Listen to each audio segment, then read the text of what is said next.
Surgères, son château Moyen-Âge, sa marque de beurre et ses stations essence. Une en particulier qui risque bien d'attirer le client. Est-ce que vous savez qu'ici c'est une des stations essence les moins chères de France? Non, pas du tout. Non, je suis pas au courant, pas plus que ça. Moins cher de France, je sais pas, mais moins cher que d'habitude.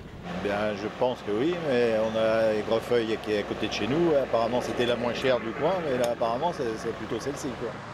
4 centimes de différence avec les autres stations. Conséquence, de nombreux consommateurs à satisfaire. Merci bien. Au revoir. Le flux de voitures est parfois difficile à gérer. On a eu ce matin un coup de bourre, on est obligé de mettre quelqu'un pour faire un petit peu de circulation.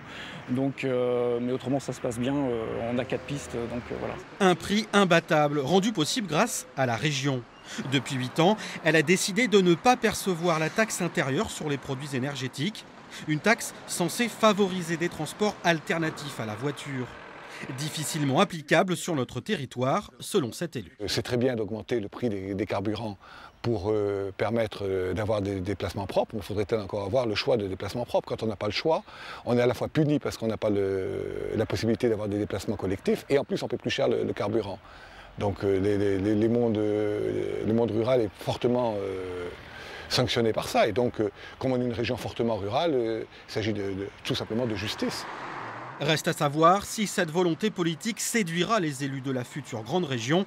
En attendant, l'idée fait le plein à Surgères. 30 000 litres de carburant sont livrés en plus par semaine.